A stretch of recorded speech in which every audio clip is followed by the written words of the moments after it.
So, as we approach the end of the year, Lou and I just wanted to take this opportunity to say like an enormous thank you to all of the listeners of this podcast, to our clients and friends of Manifesto. Not going to lie, this podcast, when it was talked about at the beginning of the year, definitely was a big push out of my comfort zone. But it's been an absolute joy and energy giving experience. And I'm so excited to share the content that we've got coming up in the new year. I don't think it's going to disappoint.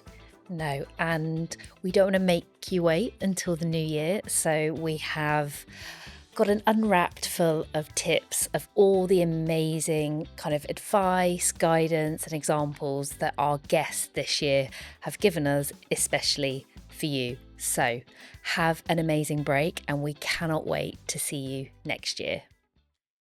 Daniela, a question that we're asking all our guests to leave a little bit of a legacy on the podcast. What's the one bit of advice or insight that you would leave for a kind of a current or a future leader? Yeah, I mean, maybe it's a bit of a cliche, but I would just say how important it is to stick to your own values and your own personal purpose. And I think it's so easy, as we said, in the current environment to be swayed by political shifts or economic pressures or societal trends. And I think it's, as I said, the pendulum can swing one way and it very quickly can swing back. So don't just kind of go with the flow, what everyone else is doing. Stick to what's important to you as an individual, as a leader, as an organization, and stay true to those values, and that purpose. And that should, hopefully, steer you well through the storm. I'm not so focused on hierarchy and the view that someone's opinion is of more value than others. There'll always be obviously senior stakeholders and people that you need to agree to your direction of travel, and you need to take them along the journey. But when you are working on a program or a project, I value the opinion of people who are the product owners. I value the people who are the product team, people who are what you would call more junior members. I think everyone has an opinion that is worth listening to, and I wouldn't consider myself to have a more important opinion than other people who are as involved, as passionate about the work that we're doing. So I hope that I am someone who listens to people, but then I've had to accept that ultimately I might have to make a decision, and it would be me who is the one that says this is the way to go. I've listened to everybody, and that's as true in recruitment as it is in project work. So that's the way I see things. I listen, and then I go with what I think is the best course of action. What's your kind of personal process for kind of undertaking the fact that, okay, I'm going to have to do something that might not be popular, and how do you sit with that, and then how do you maybe let go of it, because it can be a burden? I think I'll probably say exactly what other people say. It starts from a place of, why are you doing it? And why is it the right reason? So what is the integrity of the decision that you're making, I suppose, or the integrity in the decision you're making? I think the other thing is around actually the relationships you have and the reputation that you build. That actually, I hope most people who work with me and who know me know that I don't tend to be flippant. I tend to be quite considered, I suppose. And that when we make a decision, especially a hard one, it's being made for the right reasons. And I think if people can trust that you're the type of leader that is in line with the organization's values, that you're consistent and you show up consistently, that when those decisions are made, that you have to sit in that decision, and sometimes it's a not a very nice one, but if you know that you've done it for the right reasons, you have to trust other people will know that. When you're making the right decision for the right reasons, it doesn't matter if it's unpopular or not. It was the only decision to make, I suppose. And I guess I get more comfortable with that as the days go by. No one likes to be unpopular. I mean, that's like trauma from childhood, right? The kid in school. But I think as long as you're making it for the right reasons, I think that's all you can hope for. And you hope that other people see that too. I think it's lonely sometimes and it's rubbish sometimes, but it's a position of privilege. And so it outweighs the rest. So I guess reflecting on your journey, everything that you're learning and still to learn, what advice would you give to leaders kind of now or in the future sort of generations? I guess two things, and we've probably touched on them. I think one is about continuous learning and curiosity.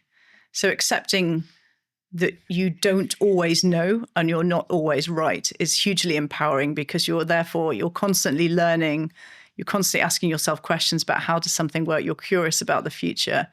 I think that allows you to approach the world optimistically and know that you're always kind of improving gradually over time, and creating that culture within a team, I think, is also quite empowering. That's the way that I like to work with people. I think that's a kind of great cultural thing. One of our, leadership charter items is always about kind of being curious, thinking about that continuous learning. And then I think probably coming back to the other one is that importance of reminding people and placing people within the strategy and purpose. So that point of repetition and making sure that everyone knows where their work contributes and make them feel kind of empowered to do that. I think that's important. And you made the point that often you feel like you're repeating yourself a lot, but actually that's not the case. You're not the oracle. People are not listening to every word you say all of the time, and so making sure that you're doing a great job of that communication about where this project sits within the strategy and purpose is really important. One of the things I've been really sort of focusing on for myself, I suppose, is emotional intelligence. Because you've probably gathered from our discussion so far that I am a massive nerd. I love facts and data and evidence. And actually, for a long time, I thought I was very emotionally unintelligent and really bad at doing kind of emotions and that sort of thing. And especially as you have to support more people, you definitely need to be able to work in that sort of emotional intelligence space. So what I've been doing, it was slightly comedy actually. I've got a friend who's a psychologist, so I decided I was going to learn about emotional intelligence. So I just messaged him, like, give me the 5 seminal texts on emotional intelligence, and I will read them and learn about this. and she actually sent me a couple of books which were much more about mindfulness, and I was like, what's this? I want the facts. And then also alongside that, I've started doing some coaching, and I've got a fabulous coach. I'm going to give her a little shout out, called Lucy Day from Human to Human Thinking. She's great. And actually it was working with her that I realised that it wasn't that I was emotionally unintelligent. It was that I've got a really busy, possibly ADHD brain, and it's always off thinking about things. And sometimes I'm even in meetings, and if it's not directly relevant for me at that point, my brain disengages and goes off to think about something else. And so I realised that it wasn't a complete lack of emotional intelligence, it was a lack of presence. So that actually, if I really work hard to concentrate and stay present and really pay attention, not just to, the words that I'm hearing, but it sounds so basic, doesn't it?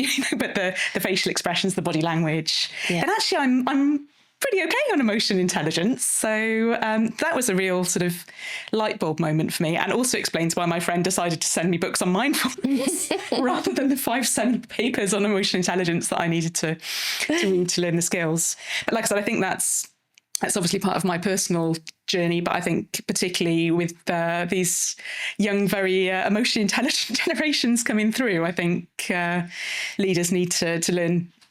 It's obviously good for everyone that you're working with, isn't it? But I suppose particularly when you're thinking about Gen Z, as I'm led to believe that being emotionally intelligent is really important when working with them specifically as well. It's a piece of advice I'd share, particularly to people who might feel they don't belong in the room, or they might think, I'm from, like me, from a marginalised community. Should I even walk into this room? Is you belong in the room. Okay, you belong in the room. You have got a different perspective to share. It's valuable. That's a strength. So just go into the room.